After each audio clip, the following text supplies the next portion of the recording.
So letting people in 3, 2, 1, go. Welcome, welcome, welcome, welcome. Everywhere you're joining us from, you're welcome to this session. We are excited to have you. I have here with me Francesca and David, who will be in charge of today's session. And my name is Naka with the Fito Network. Welcome, everyone, wherever you're joining us from. I'd just like us to quickly in chat tell us your name, your location, and this prompt of something that has made you smile today. I would like to know. Just tell me one thing that has made you smile today. So in chat, just tell us your name, where you're joining us from, and something that has made you smile today. Welcome, welcome, welcome, welcome, everyone. Excited to have you all here. Keep those messages coming. Like I said earlier, my name is Naka. I am in Nigeria, in Africa, and one thing that has made me smile today is my soon to be 10 months old daughter. There's this thing we do together, and when I want to get her to smile, I just make this face like, and then she goes, it gets her laughing and excited. And yeah, that's one thing that actually makes me so happy and excited. So I'd like to see yours too. Drop in chat your name, your location, and one thing that has made you smile today. So Michelle is in South Africa, and being here is making you smile. Great. I'm sure having you here is also making myself, David, and Francesca smile as well. Fran is in Barcelona. A message from a friend got her smiling. David here is in Bavaria, and the flowers exploding in his garden made him smile. Yeah, when life sprouts.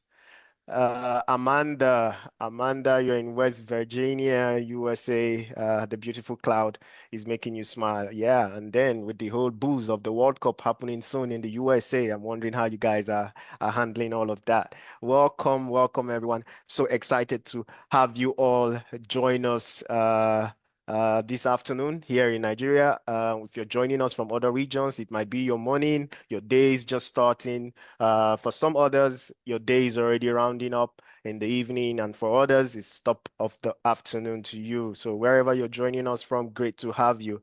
ZWE Network, okay, Steph, Belgium, and seeing the dog at the office today made you smile. So I'm just going to invite all of us to feel comfortable with you. We don't care how. I encourage you all to turn on your videos, on blur your background, because that's what this space is about. We don't care how messy your room is or how messy your office or your workstation looks at the moment. We welcome you to just turn on your videos, feel relaxed and welcome. If you have kids running around, popping into the meeting space, that's totally fine. If you have your pets jumping around and causing chaos, that's totally fine as well. It's welcome. It's not a big deal at all. We love to see them. We love to see the kids. We love to see the cats. We love to see how messy the background is. Just feel yourself, feel comfortable and relaxed as we are going to have a very wonderful session. Keep those messages coming. Ima is in well meeting and coffee and your daughter made you smile. Wow, that's nice. Um, I'm just going to read some more messages while David preps us for a quick breakout session, a one-on-one breakout session where I just want you all to just introduce yourself, your name, your network, what you do. It's going to be a quick one. And just for the records as well, this session is recorded and will be uploaded on our YouTube channels as well.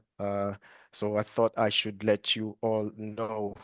Thank you all for joining us this afternoon. And David, if you're ready, let me know for that quick breakout session. I'd like us to just go into this one-on-one session, switch at the 1 hour, 30 seconds mark. Uh, just listen. And then when we get back, we're going to see what we can find here. So David, if you're ready, please, let's open the room for that one-on-one interaction session. Thank you all and welcome.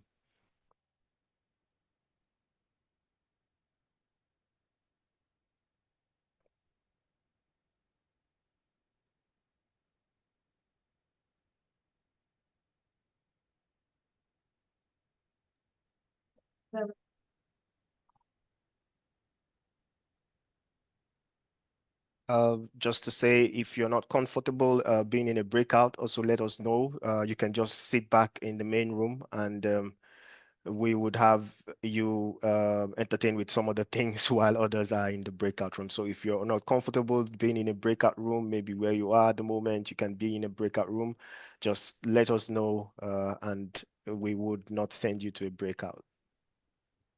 Okay, so there's some late arrivals. We just let them in. Okay. Can admit them and send them into a breakout. Yep, some more late arrivals. Welcome, Simon. We've sent people into breakouts for a one-on-one introduction, and if you don't mind, we will just send you straight into one with someone. Just a quick introduction. Great. Welcome, Felipe.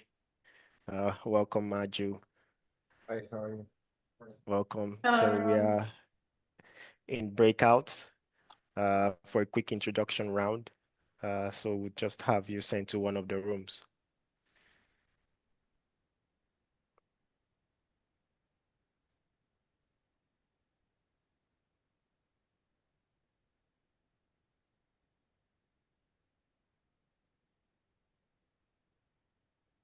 Welcome, Jeez. Did I pronounce that right?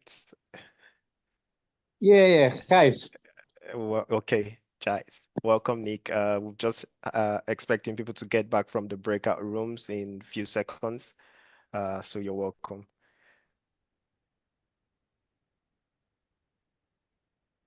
David, I'll share again now the screen then. Yes. Okay. Welcome, everyone. Welcome back. Welcome back.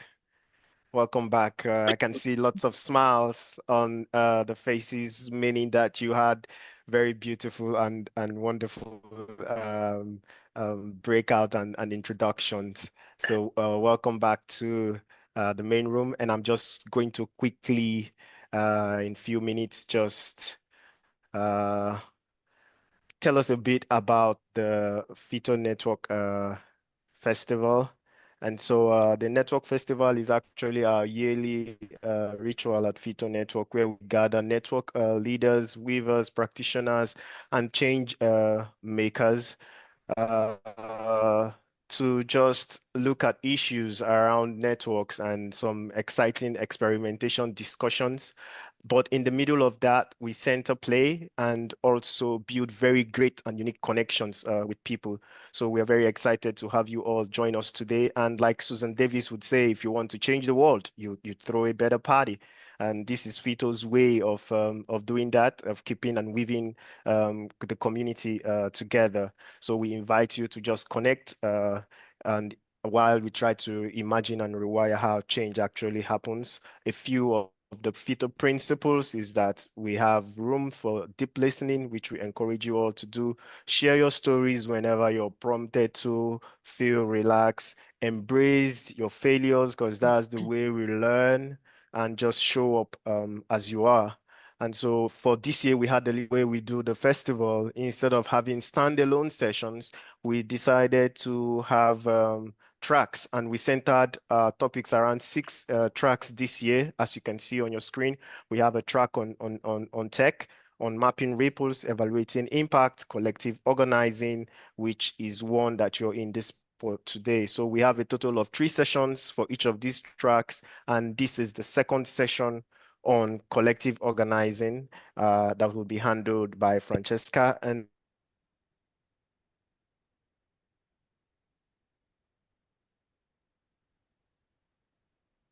I think we just lost Nakano. I think so too. Mhm. It disappeared. So maybe take it away, David. Is Hoping this that he comes back. simulation of network organizing? I might wait like 10 more seconds. Maybe he's just reconnecting. And if not, I'll take it away.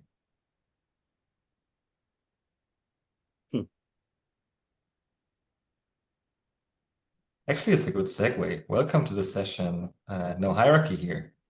Um, I'd like to. Yeah, go ahead, David. Sorry, I got kicked out. No, please go on. I would like to let you finish first.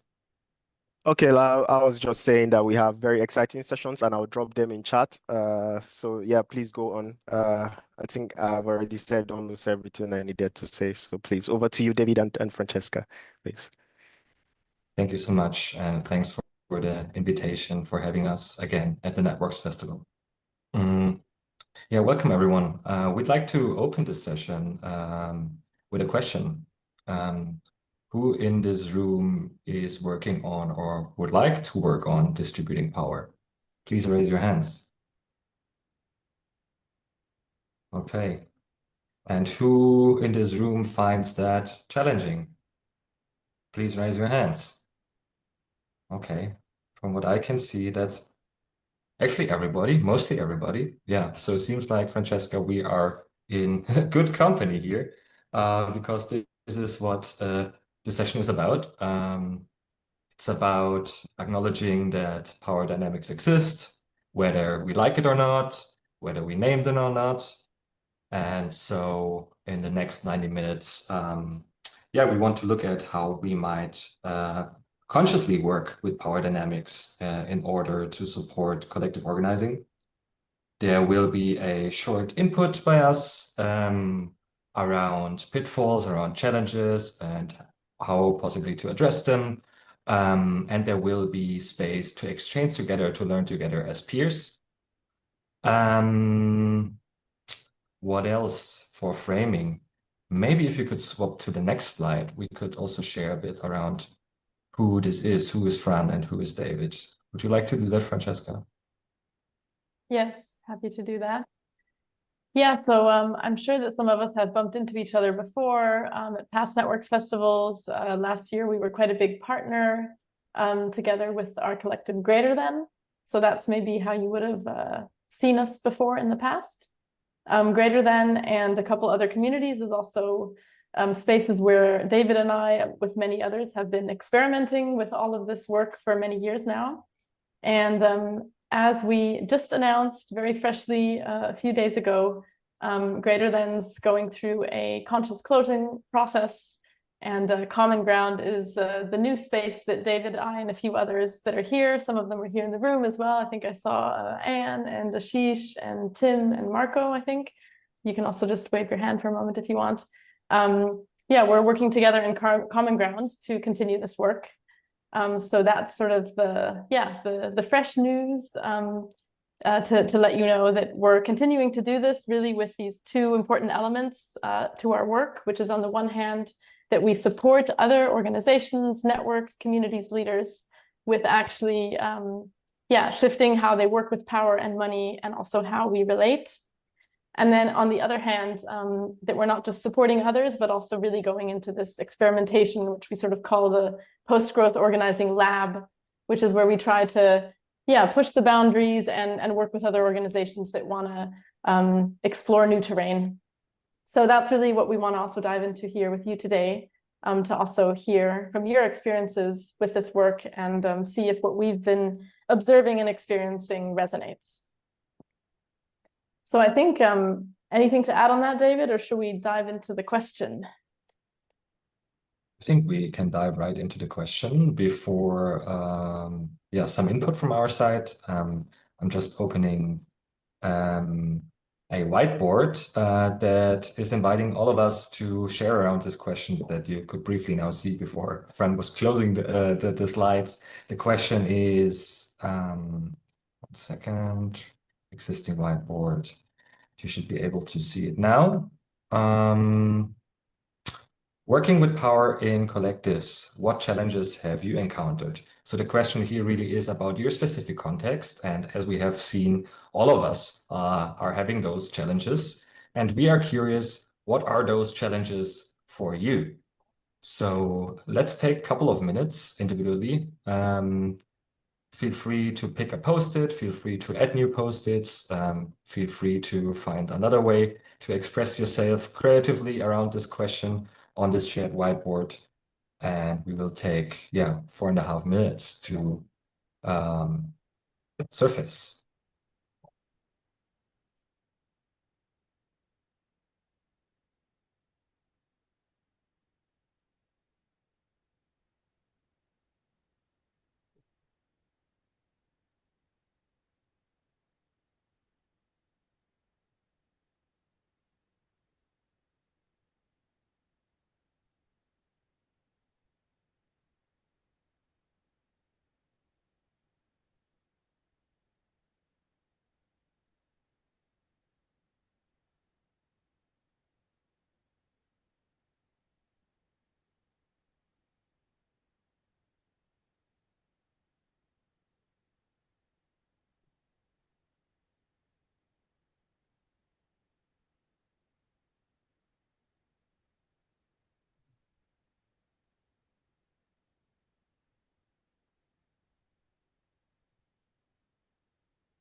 Seeing a lot coming together. And if you're done writing, feel free to browse through the contributions of your colleagues and peers.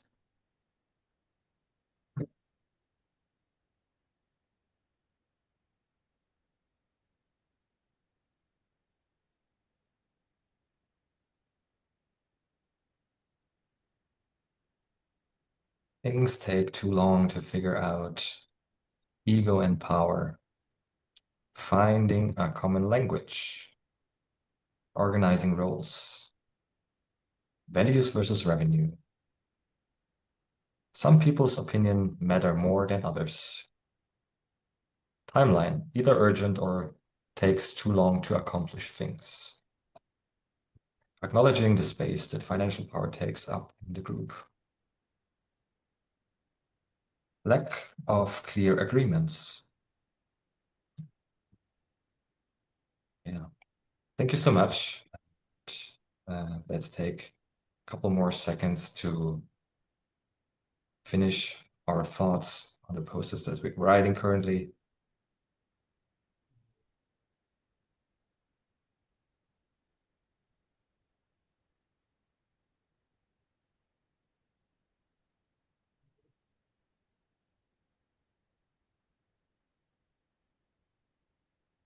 I'm inviting you to browse through the post-its and yeah, while doing so, see if you can recognize any patterns that seem to be building or repetitions, clusters, whatever comes up for you, and share them with us.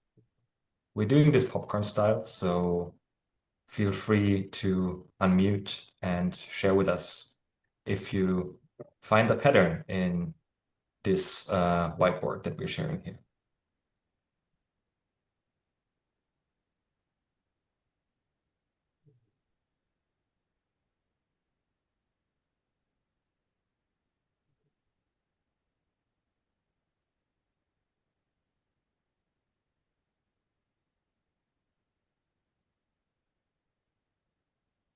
For example, I'm seeing a pattern that seems to be building, that there's a relationship between ego and power.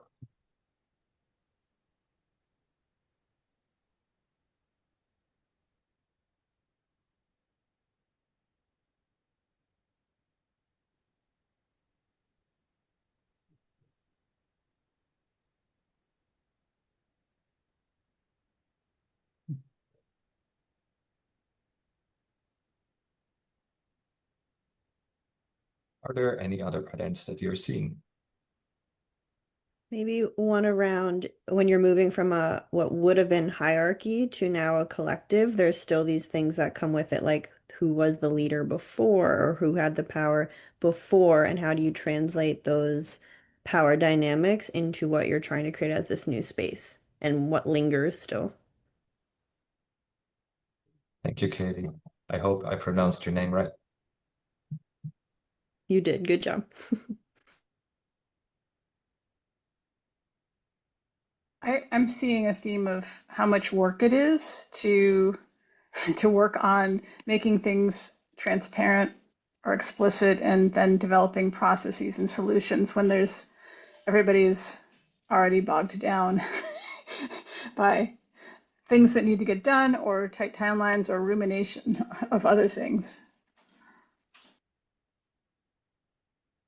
Thank you, Laura.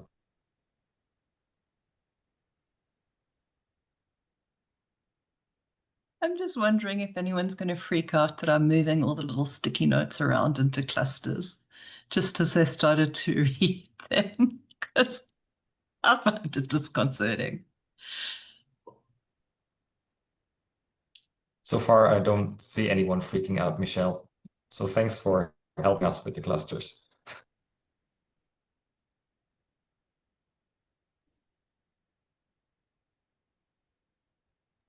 But in a way that I was being a bit flippant when I was saying what that's really about is knowing when to assume a role and when to take it, when to ask for permission, when to wait, be invited, when to do something, and how that's a dance we all seem to go through, not knowing what one may or may not do.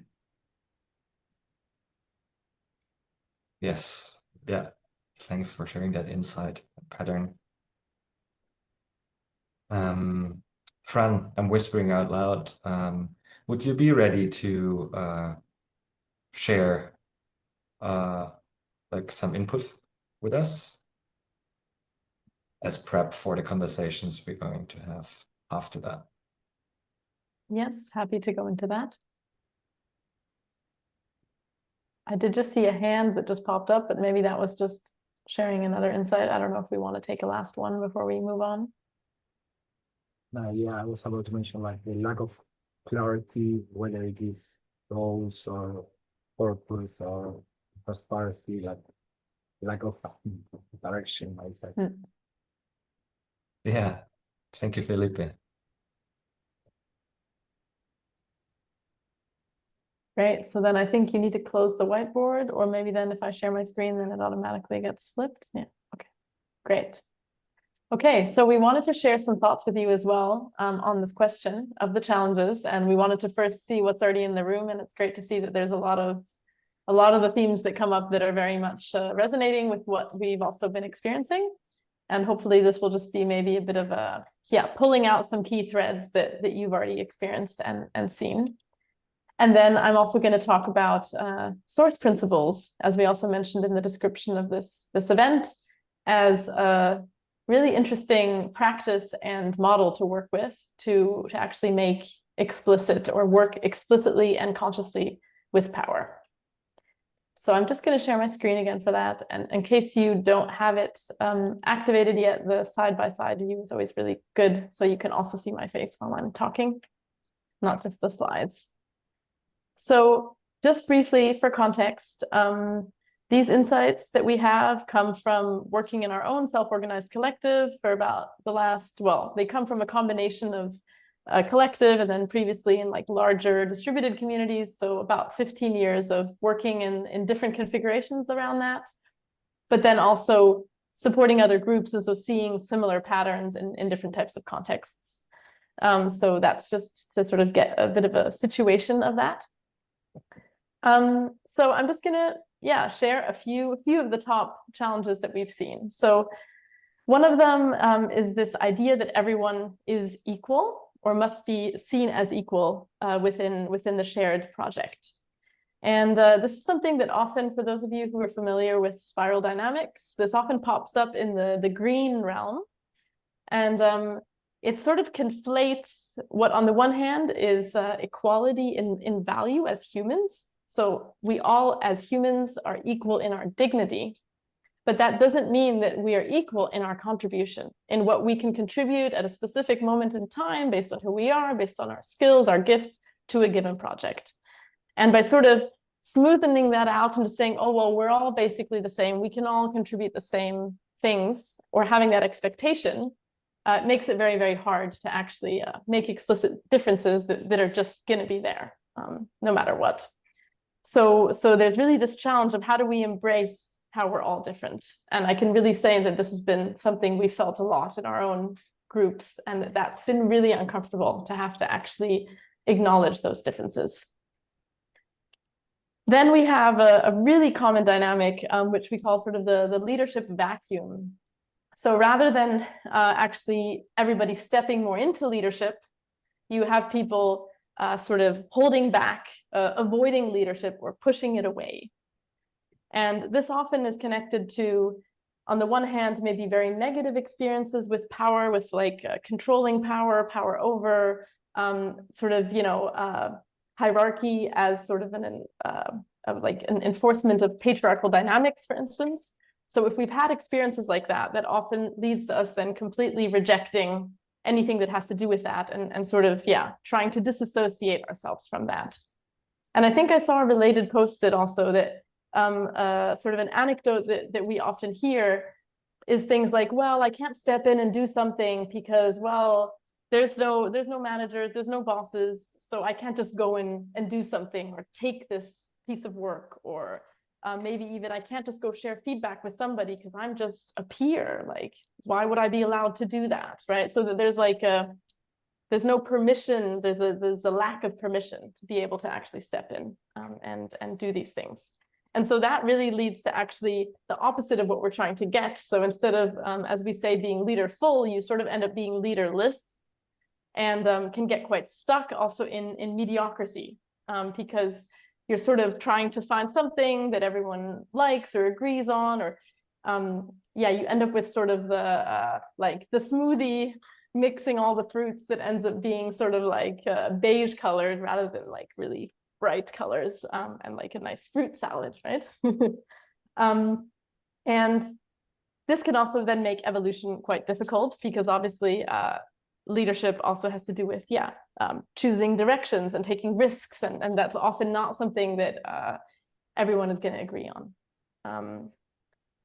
Then another element that I think is a bit of a different side of this same dynamic.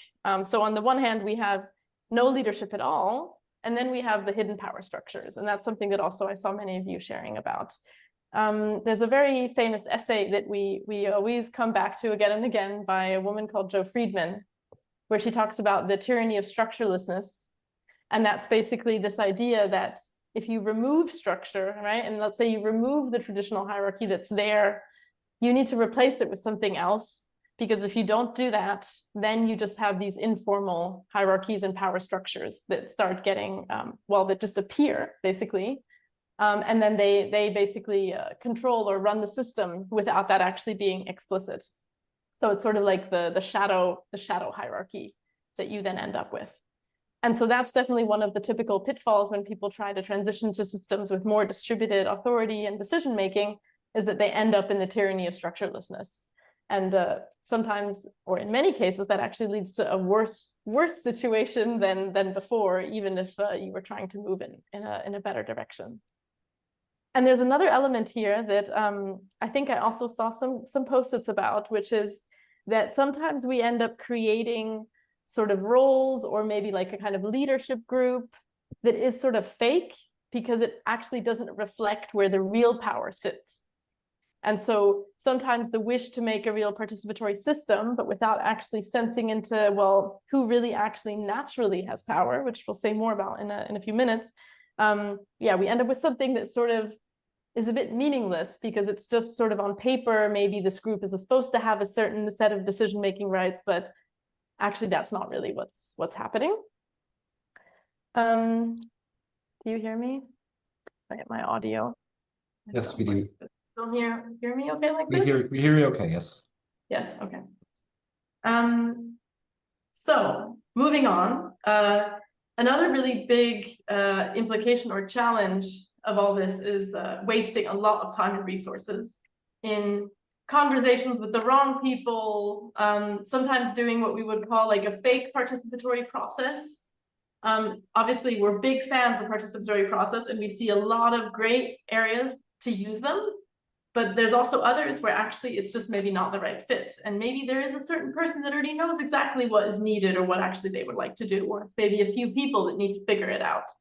And so sometimes we can end up in these sort of very elaborate co-creation processes that don't actually recognize who really should be in the room, and maybe actually has an important understanding of what should happen next. And so that leads to a huge waste of energy. And then the last two, so I think a fear of our own power can be a real challenge for a certain type of person, not everyone. But I think that especially if we've had negative past experiences with power structures, that we might be afraid of becoming that ourselves. And also the true responsibility that also comes with that power. And yeah, maybe the fear of what one could turn into, I think that connects with the like ego that was written around, and like, you know, power corrupts, and what does that mean? And so I think that can sometimes really hold us back. We hold ourselves back. And then lastly, limiting beliefs of what leadership actually looks like and the many ways that it could express itself. So there's actually a really interesting model that we've been working with for quite a few years called full circle leadership. that was developed by someone from the Inspiral Network called Alana. And it really helps us understand like how broad actually our understanding can be of what leadership encompasses, and maybe helps more people see that they are also expressing leadership qualities that might just not be the traditional visionary leader that we are used to. So yeah, these are some of the challenges that we've been experiencing. I think they connect a lot with what you seem to have been noticing as well. And so there's obviously many different things that we can do to try to work differently or to address these challenges and actually make power dynamics explicit and to be able to shift them. We want to focus today on one specific model, the source principles, and what we've really learned from using that. And before that, I just wanted to really briefly just show sort of an overview of a few other things that one can generally do to help address these questions. Just so it's here, we're also going to share the slides with you. I think I heard a few of those things mentioned around how to have clear roles and agreements, and helping people communicate well about their needs and addressing tensions, right? So there's many of these different tools and capacities that are definitely very important to help work on this. And there is one thing that we really think can make a very, very big difference, and that is taking a source lens. So what does that mean? So first of all, I want to clarify that the underlying assumption of this work that we're describing is about a shift from power over to power with. So we mean by that basically power over as like patriarchal power, power in terms of controlling others, in terms of a sort of coercive energy, power with being a power that is within us, that we can all stand in, that we can use to have impact, to create change, but that is not, over others. I hope that's clear enough. That comes from Mary Parker Follett, by the way. So everything we're talking about here is in the context of this shift being the assumption of what we're trying to get towards. And I want to really just emphasize that, because with source work, there's a lot of misunderstanding, often risks of this being understood in a power over context and then being maybe used to justify that or used to reject it. And I think that makes us then lose the opportunity of what it actually can bring us. The other important element is that source principles are really based on this idea of organizations as living systems and as creative fields. So it's very connected on this idea of an organization, or to have a more generic term, any kind of initiative, right? Anything that we start, it is a creative endeavor, and there's a creative impulse that it starts from, and that itself opens up a creative field, and that is a dynamic field.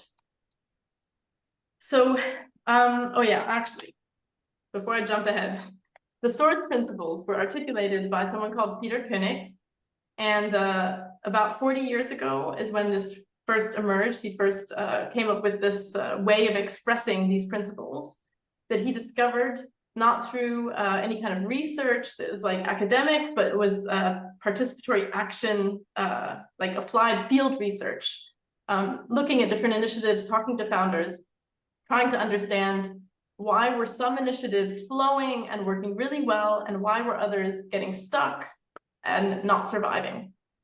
So this inquiry is what led to this articulation of the source principles that I really see as something very universal that Peter, I think, has tapped into and found a really interesting language to express, but that goes way beyond that articulation, and I think finds expression in a lot of different ways, and in a lot of different fields and through many different bodies of work. So the source principles. There's 4 that I've pulled out here. So the first is that every initiative that exists has one specific person that has this role of source. And this person took the first risk.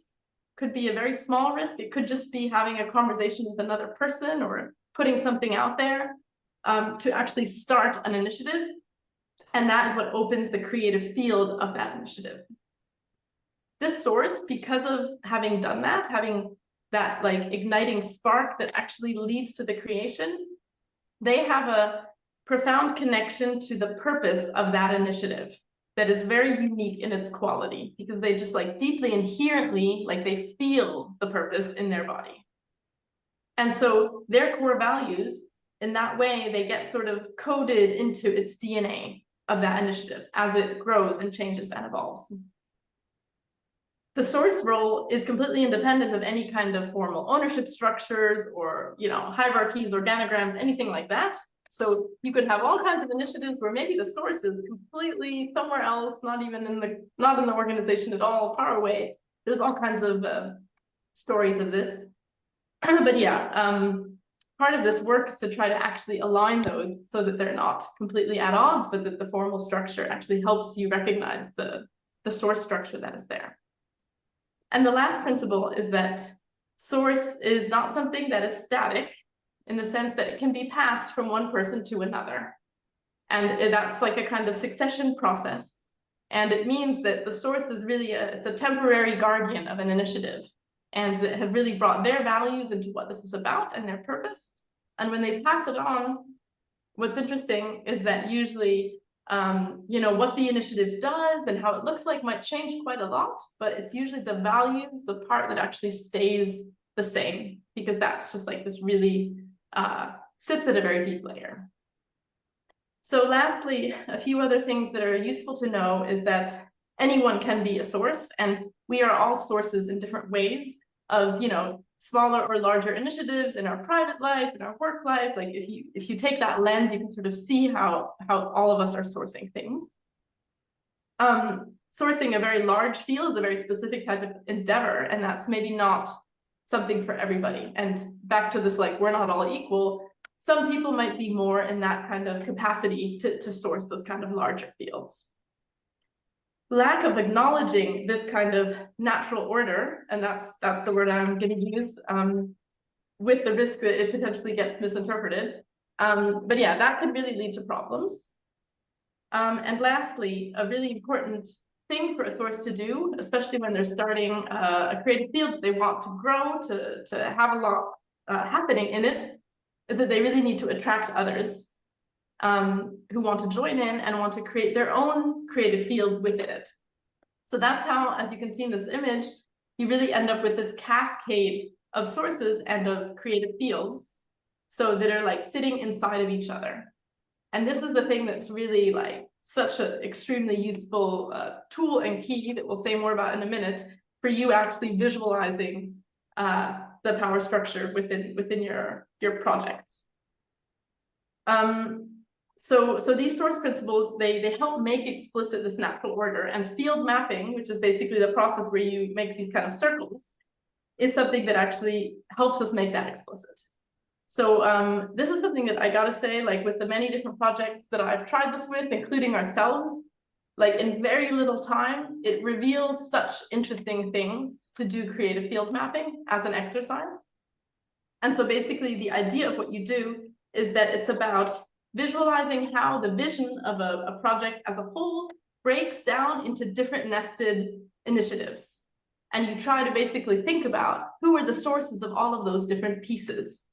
And what does that then tell us about how information should flow, how decisions should flow, and also, right, and this is the important thing about distributing power, how can we maybe distribute more, right? Because there might be like successions that could happen. So basically creative fields that could be passed on to other people to distribute more, and not maybe have one person who's actually sourced a bunch of the things in larger field. So by actually making visible this layer, suddenly it gives us a language to express something that is there, and it actually then allows us to think about like, oh, is this serving us? Could it be different? And it really helps you understand. So if I look, for instance, at this image here of this map, like these are just two examples. Let's say I want to work on something within this one circle, and then actually I know that it impacts this other area, and I can understand, oh, okay, who's the source of that area? Okay, so I need to talk to them, I need to get their perspective, and it helps you basically navigate and know who actually needs to be part of which conversation. And I guess who needs to help you understand where the boundary is of what's possible within this creative field at whatever level. And I think that that's a very important aspect of what a source needs to do, which is really hold the boundary of the initiative, meaning what is in alignment with the values of that initiative and the purpose of why it's there. So really at this very high level, and not at all in the detail of the how, because that's for everyone then to figure out and self-organize around. Happy little time warning, Fran. Yeah, and I'm almost done. So lastly, just another tool we wanted to include in here because I found it super helpful. This is something called the Source Compass. And this comes from Tom Nixon's book, who wrote a book about source principles called Work with Source. And this is basically has these 4 directions. And the idea is that as a source, and really, I think for anyone who's in any kind of situation where they're wanting to lead, it helps you assess what energy do I need to bring to the situation right now? Is it more listening? Is it more hosting other people to help them make sense of something, to understand the situation better? Maybe it's about actually sharing some clarity that one has, or about making a decision. So I think, yeah, this just helps express a little bit like what are the kind of things that a good source is doing, and how are you balancing the top down and the bottom up energy, which is something that in a lot of initiatives that are self-organized and trying to distribute power, we sort of completely reject the top down and we don't find any space for that. And so for us, the invitation here really is, what does top down look like that isn't power over and that actually helps us move together forward with clarity? And that's it. Thanks so much, Francesca. And I'm seeing that there's probably a lot of insights and questions coming up. I'm already seeing Simon's question here about source, but it can be more than one person. A classic. Before diving right into those and sharing in the plenary, we'd like to invite for a conversation in smaller groups before we gather back here in the plenary. For some sharing of insights, for some sharing of learnings and questions. The way we would like to invite you to do this is using the format of a conversation cafe. So Francesca, maybe you can share this slide of the conversation cafe.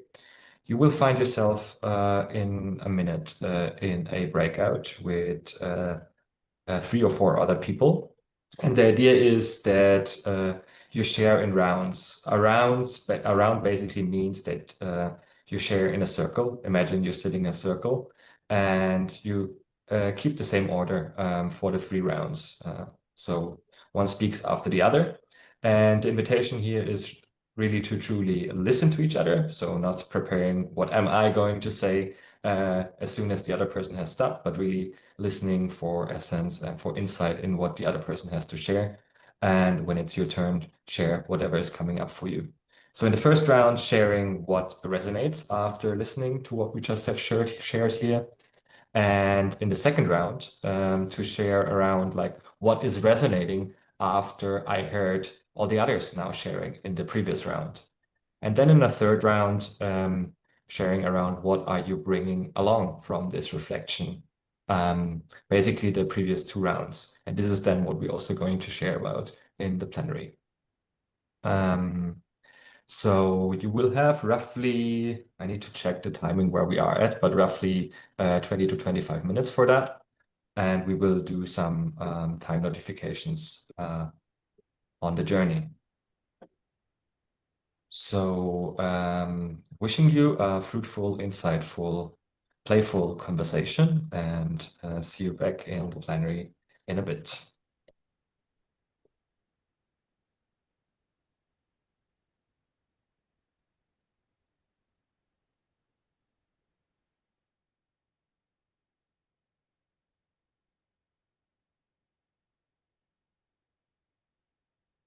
I was going to try to share the slides before, but then I didn't get there quick enough, so.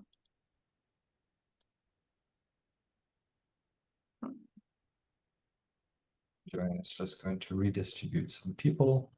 Mm-hmm.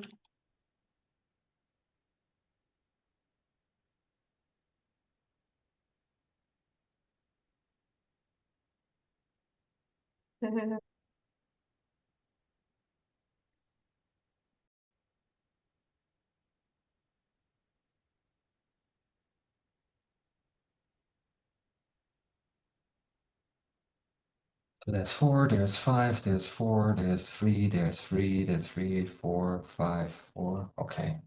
Yeah. Okay. Hey guys, I believe I wasn't assigned into any room. Ah, I'm sorry, Latisse. No worries. Okay, if I send you to one of the breakouts? Definitely. Yeah. Okay. Thank you. Jacqueline, Anuba, just let us know if you would like to join one of the breakouts. Yeah, thanks, David. I would like to stay here if it's okay. Of course. Thanks.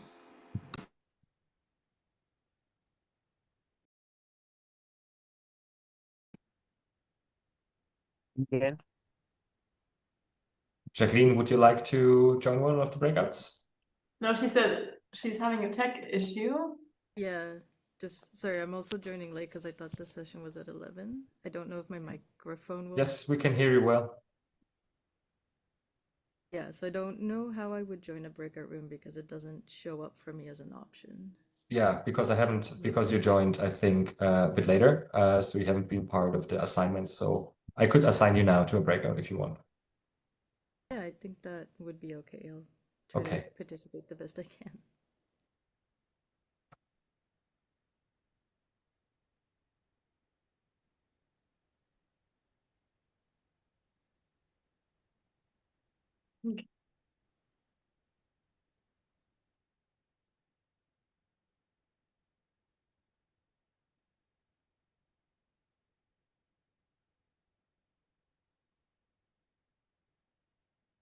Also checking for questions. Can it be Yeah. more than one person? What does being alone mean? I forgot. I should have preempted that question because it's really getting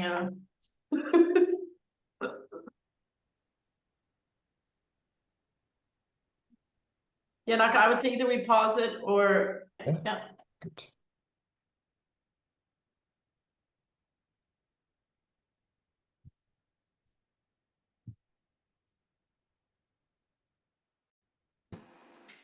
All right. Great. Yeah.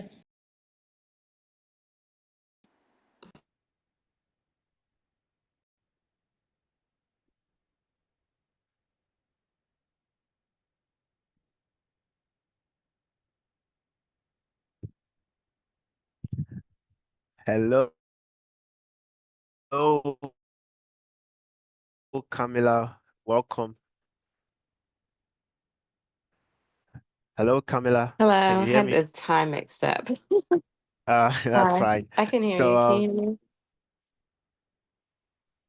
yeah, I can hear you loud and clear. So we have people in breakouts now, and if you don't mind, I can just assign you to one. So you just follow up with what they are doing. That sounds fine. Okay, then. Uh,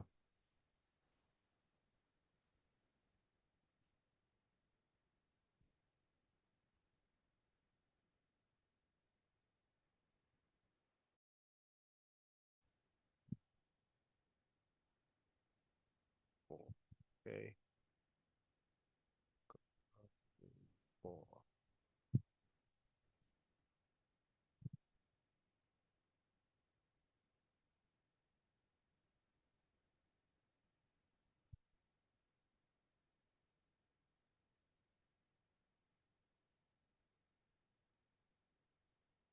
Welcome, Aaron.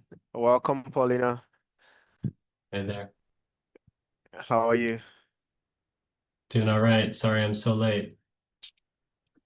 Coming from another meeting and wanted to Yeah, join like that's Hi, sorry, I'm also really late. that's fine. That's fine. Happy to be So here. right now we have people in breakouts.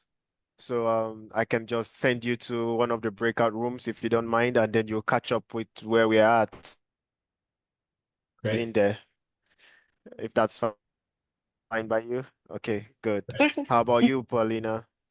Yes, good to me. All right, Thank you. great. So I'll Mhm. assign you two to. Mhm. Okay, Thank you. all right, good.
So.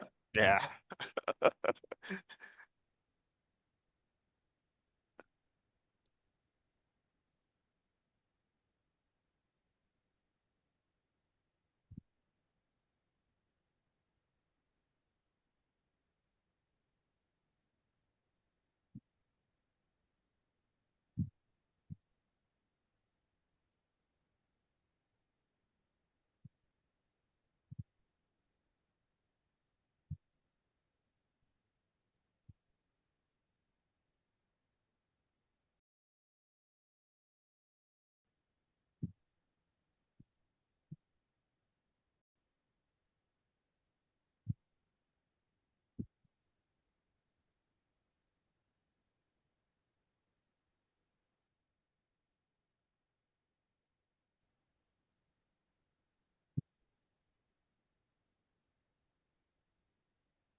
I feel like. Welcome back, everyone. We hope that the time was enough to go through the 3 rounds. We had to cut it a little because we're running a bit out of time, but seeing you nodding, that yeah, makes me happy that you had enough time for our conversation. Fran, would you like to collect some insights? Yes, so before we go into a little bit of Q&A, we just wanted to, get a little mini harvest of what's top of mind from your conversation so far. So we wanted to invite you into a brief chat call. So just if you could briefly come into the chat and just have a think for a minute about what is an inquiry, maybe an insight or any kind of nugget from your conversation so far that you'd like to bring back to all of us to help feed into the reflection and for us to also get a sense of, where's the heat, where's the energy, what should we talk about more? So let's all just take a minute and you can all type in the chat, but don't press enter yet, and then I'll let you all know and we'll send together. And just whatever's bubbling, no need to overthink it.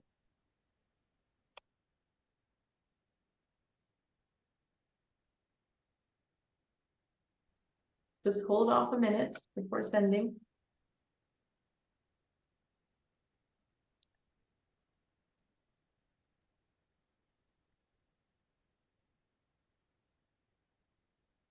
Okay. Let's send what's coming up or still finish writing. 1, 2, 3, go. Okay. Yeah, unlearning hierarchy takes time.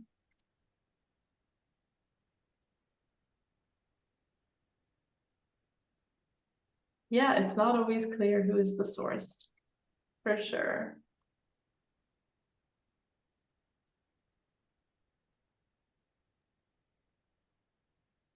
Multi-stakeholder initiatives and source. That's a fascinating area where I think this can be really, really fruitful. Some field mapping can probably be very insightful.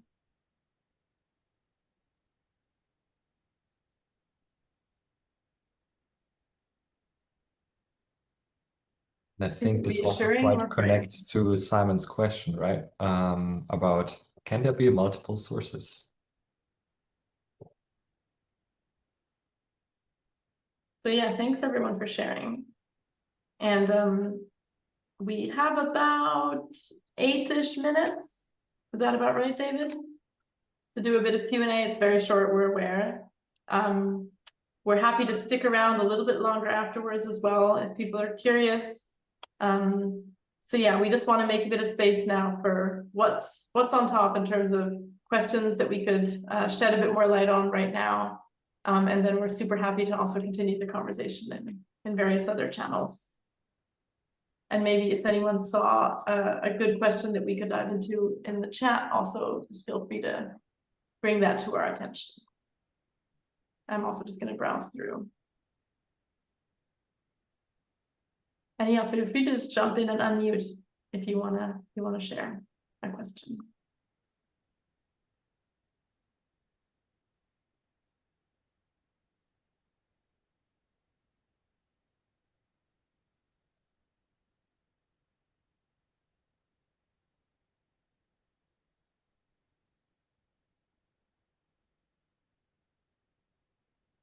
There's a really nice question here from Yusra that I'm curious to learn more about, which is how can I be brave enough to practice this?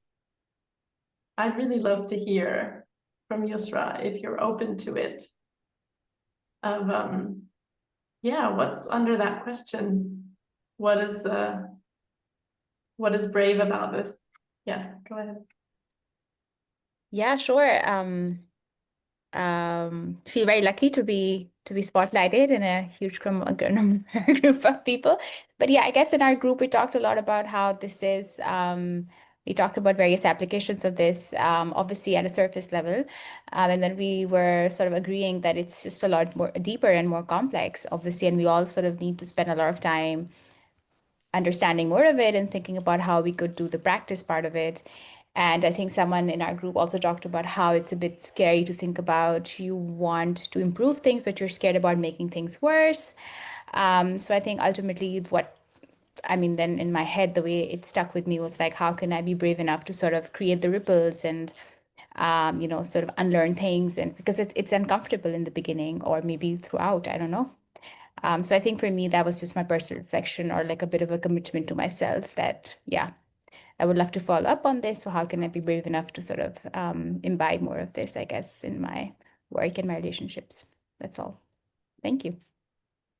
Yeah, thank you for sharing this, Rob.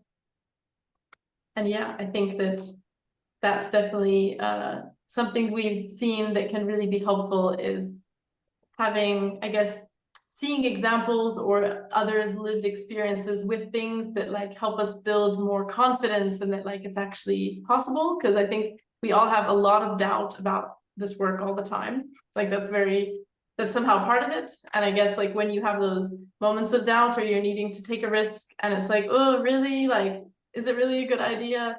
It's really helpful to have others around you that are also believing in the same thing or trying that and feeling encouraged through that. That's at least helped me many times. I'm sort of curious to maybe briefly pull out this question about source and multi-stakeholder initiatives, because I think that's a really fascinating area. So when we do field mapping, it really helps us see where maybe there are creative fields that are overlapping. And one thing that happens a lot is that sometimes we think we have only one initiative, but actually it's two or it's multiple, and they're not cleanly inside each other. And that basically the sources of those different initiatives all think that their thing is the main field. And that leads to quite a lot of conflict and tension.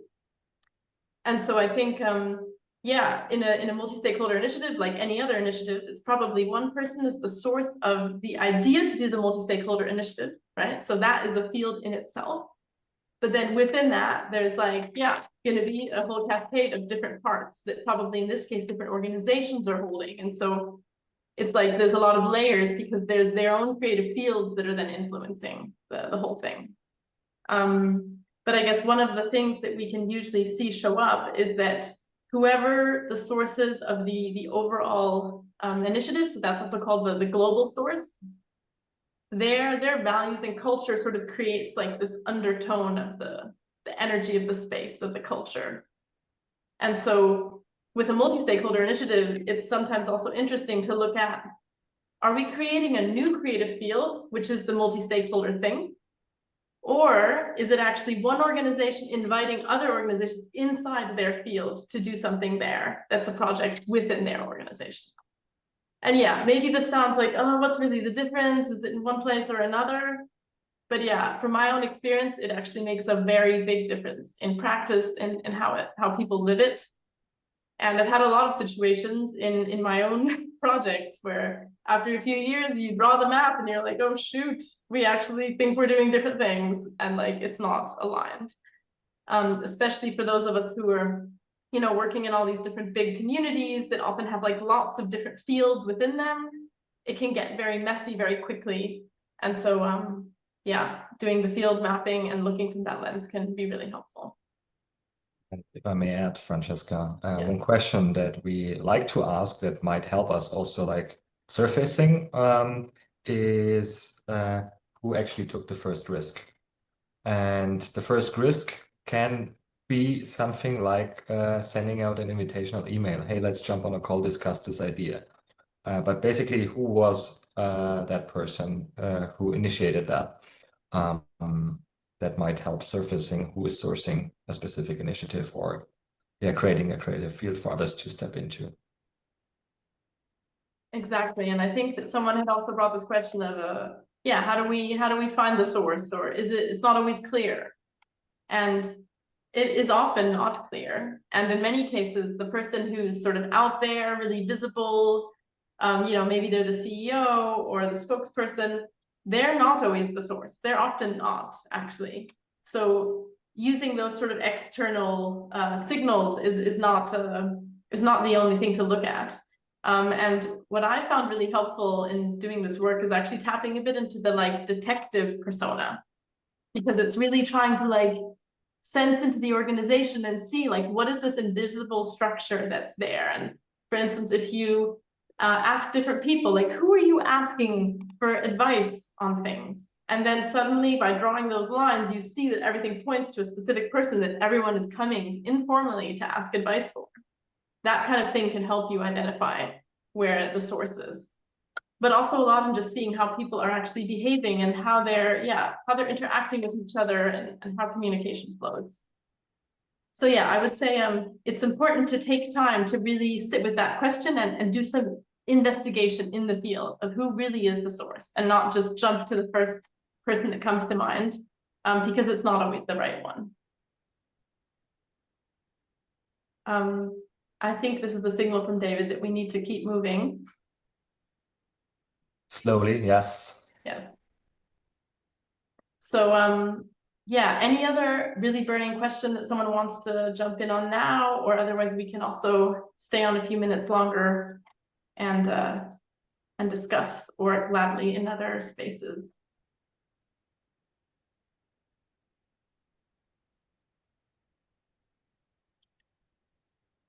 Okay. I think let's move on then, David. Yes. So I'm gonna rush a bit through the wrap up.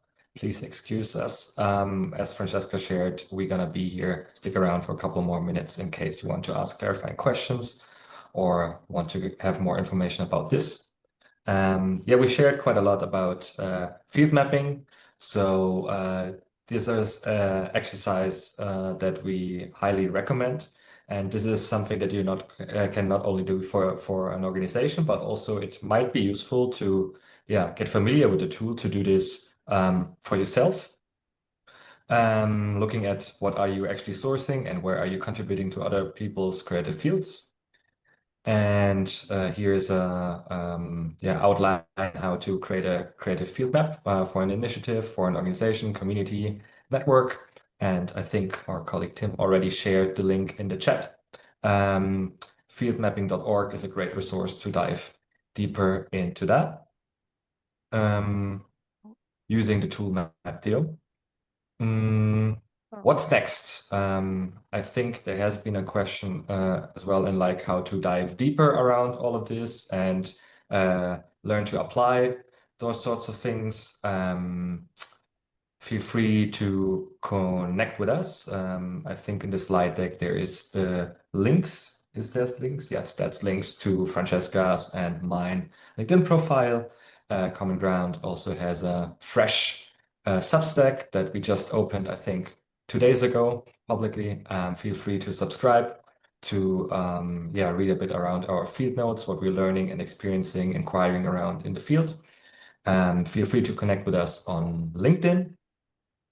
And at the Network Festival, to other Common Ground contributors will host a session to shine light on a different angle of organizing around tension. And I think both Ashish and An are actually here right now. So maybe you can briefly wave so people can recognize you.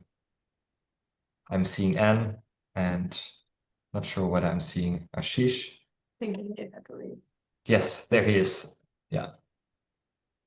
So that session is happening on June 17th, so in a week from now. And yeah, beyond, Ashish is also co-hosting the Founder Money Lab, so specifically directed to founders and their relationship to money and how that relates to creating creative fields. And together with Francesca and Alicia, I'm hosting the Thriving Networks course starting in fall this year. It's an 8-week learning journey, cohort-based, with peers in the space of communities and networks. And there you will find many of the tools that we started talking about today that helps you to collectively organize where source and where power is one specific angle we're going to look at, next to many more. What else? Oh yeah, and our colleague Alicia is also inviting us into a living lab in the container of the Networks Festival, an experimental container where you are invited to experiment in the context of collective organizing by bringing a challenge, by thinking about what is something you like to address in the specific context that you are in. There will be a kickoff session where you create your experiment. There will be in between check-in sessions with your peers and with us, with Alicia, where you can get support around your experiment and where you get the learnings. And the idea is that by implementing, by learning together, there's some value directly created for your community, for your network, for your endeavor, for your creative field, whatever the context is that you are in. Here you can find a link to a Notion in the slide deck where you can sign up for that. And this is it from us. Thank you so much for joining. As we said, we're going to stick around a couple of minutes more.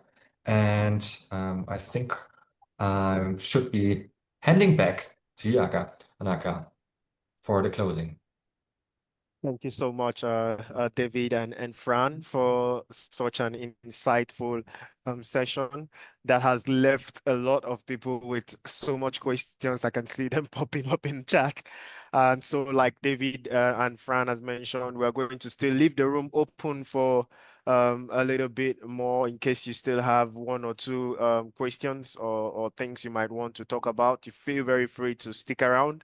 And I just like to run us through and let us know that we have so much more exciting sessions. So if you want to have an idea of the whole festival programs and sessions left, just drop the link in chat. It takes a lot to put into the festival, the planning, the coordination, the hosting. So we encourage you to give generously at your capacity, contribute to sustenance of the Networks Festival. And I just want to quickly introduce us to our next program coming up in Fito, and it is the Fix-It Stations. And so the Fix-It Station is actually a peer-to-peer learning session where we kind of get our hands dirty. It's a very much smaller circle, maximum of about 12 persons. We just pick out a problem or a challenge in our network and we just try to resolve it. And so for this very session, it will be starting sometime in July. And some of the groups, we have about 5 groups. One is on shifting colonial patterns. One is on resourcing relationships. Another is on how to imbibe a little bit of play in your network culture, and another is in shared stewardship, and then equitable evaluation. So if any of those resonates with you, I will just drop the link in chat. Feel very free to sign up for the festival for the Fix-It stations. And so in the usual Fito culture, I just want us to sign off doing something fun. I'd like everyone to turn their cameras back on. For those that turned it off, feel very, very free and comfortable, like I said, when the session started. You can just turn it back. Your background days, if you're taking a walk, if you're jogging. Oh, I see Simon taking a walk down the road. Yeah. So please feel very comfortable, turn on your videos. This is going to be very exciting. I would like each and every one of us to just pick out someone, just pick out somebody of your choice randomly. Just pick one person and just focus, stare at their screen, their face, their background, whatever is it, their smile that is attracting you, whatever is catching your attention. Just pick out one person and stare at them for a few minutes. And if you have done that, just say one thing you noticed about them or their background. Is it their or whatever? Just drop it in chat. The name of the person you picked out and what you noticed about them. I'd just like to see a few drop in chat. For me, I I can't help but notice the smile from Jenny lying down there on her bed. She just has this lovely smile. Lovely smile from you, Jenny. Yeah. So I'd like to see who else you like Santa's light. Sorry, Santa's light. Okay, yeah. Lovely. Uh, David, you love the plants behind our line. Okay, good. Tim, you picked out Scott and you noticed your sweet smile. Seems you have a very warm heart. That's nice. Good to know. Steph, Sanjuta's beautiful plants and books. Great. Mako. Okay, I've read that. Sarah, you picked Steph. You like the curiosity and Rigo. It was good to share with you in the small group. Great. All right, so I'll just like all of us to unmute ourselves and we'll just say goodbye and thank you in our local language. Whatever it is, just say goodbye and thank you in 3, 2, 1. Thank you. Bye. Danke und And for those of Servus. you who want to Dankjewel. stick Bye. around, Danke, Macht's danke. gut. Tschüss. ciao, ciao. For those of Ciao. you who Thanks, want to stick around, everyone. we'll still leave the room open for a bit. For you to ask your questions. For those of you who still have 1 or 2 questions, feel very free.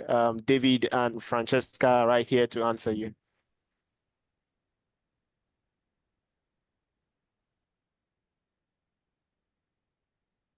And are you going to jump in with a question? No. You look like Maybe. No, I was not. Yeah, I have a question, but not about source principles. It was more about the session next week. So I give the space to anyone who has a content question on this session.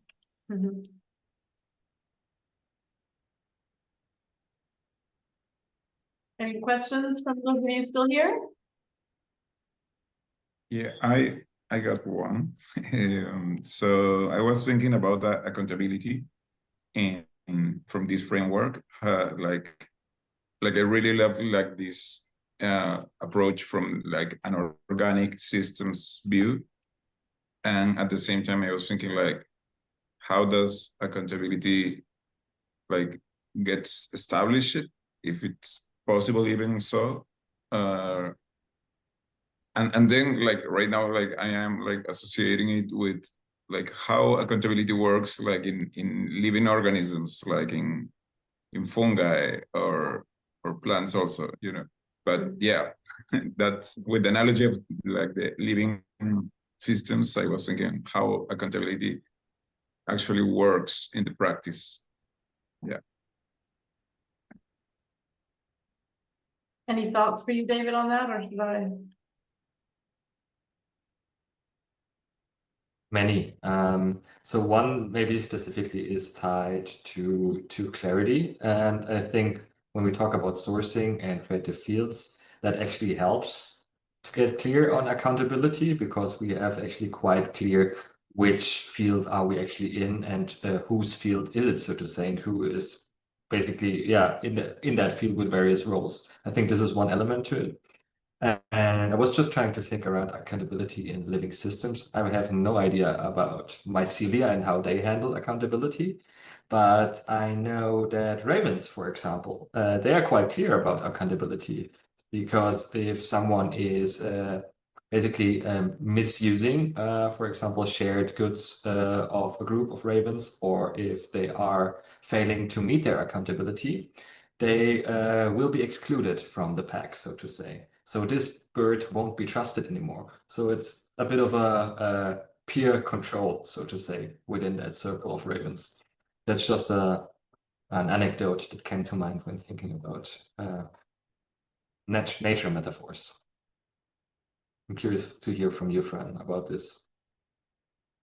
Yeah, I mean, I think it's hard to really make it very tangible in practice. I do think that, as you're saying, like mapping out the different creative fields helps understand like who is accountable for those fields. And I think the part that is sometimes hard to fully take in is that according to this approach, the source is fully accountable for their whole field and what happens there. And I think that's something that is hard to really fully acknowledge, and that often we're then sort of rejecting the full weight of that, even though it just is there anyway, right? So I think that there's a lot of examples of, yeah, people not taking accountability for the fields that they've initiated. And that doesn't mean that other people in it aren't responsible for what they're contributing to it and what they're doing, but it's like, it relates to the holding of the boundary, right? Which is like, what do you let happen? And if no one steps in and does anything, at some point, the source should be like, okay, no one's done anything, no one said anything about, I don't know, this behavior that wasn't okay, well, now I need to do something, right? It's like, it's sort of that like last resort kind of a thing. So there is sort of an ultimate accountability there. And I think also because you're sort of the one who's left with whatever is still there. Like you can't really abandon your own initiative. I guess that's yeah, that's maybe another topic. But like it's, even if you like technically leave, right, it's still with you. Whatever you created, and like you can't fully disconnect yourself from that. So whatever happens will have an effect on you somehow.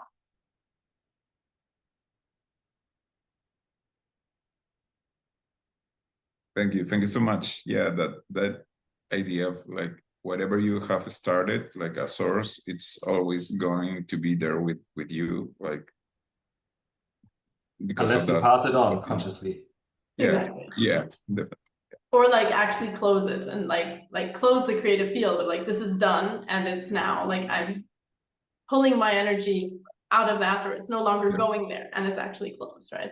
And I think it's interesting, like also thinking about in general how easy it is to create things nowadays. It's like we're not very good at closing, right? And at actually letting go and composting. And so we have all these open tabs, right, on our computer and in our minds of these things that we haven't actually closed. Thank you. Any other questions from Louisa, Simon, Emma? Who is here still here?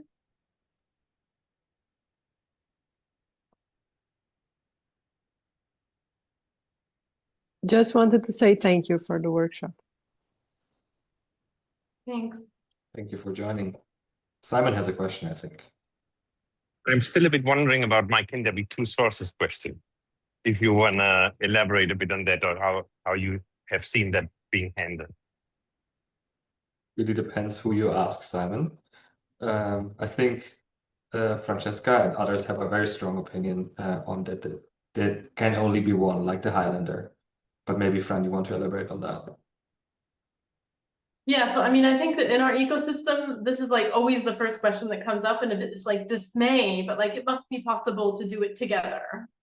And I think that it's like if we don't if we don't recognize that principle, like then we haven't understood it. I think that's at least my conclusion, that if we think that it's possible for there to be two, then really the underlying idea of what this is about is somehow not landing, right?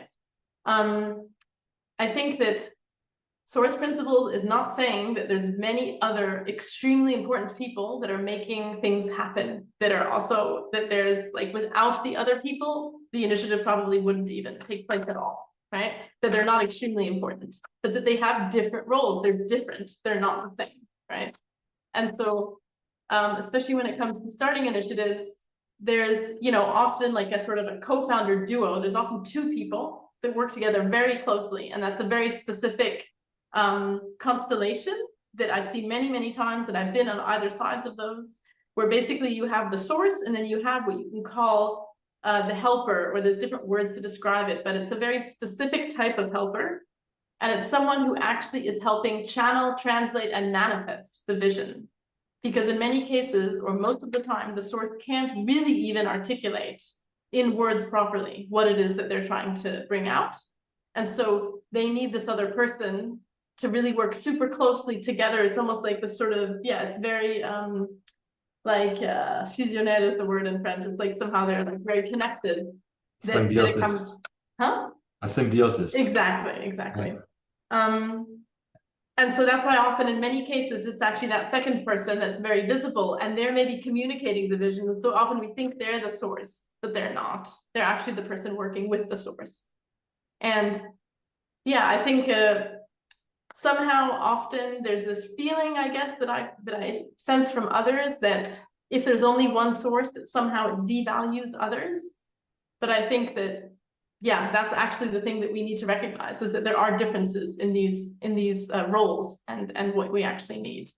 And I guess the main description or the explanation, right, is that if we're creating something, if we're opening a creative field, even if we're a channel for something, right, and we're not saying it's just coming from me, but it's coming from someone else through me, that no one else knows what's in my head. I don't know what's in David's head. I don't know what's in Juan's head. It's impossible to know. Only you know, right? And you know how it feels.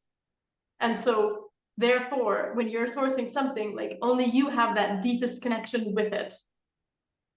And I think especially people that are extremely sensitive and are very good at connecting to others, they can get very close to it. They can get very close to the feeling, but it's still not the same thing. It's like they're taking on someone else's emotion or state rather than it being theirs. I don't know. No, but you just mentioned, Francesca, about like this second person that is sometimes able to communicate that vision even better than the original source. And I think that sometimes might lead to the impression that there might be possibly two sources and them sourcing together, whereas it's just two people in different, very important roles. Thank you both. It raises a lot of questions in terms of, you know, how the now also accountability lines go and so on. But it was great. Thanks so much. No need to dive in further. Yeah, thanks. Simon.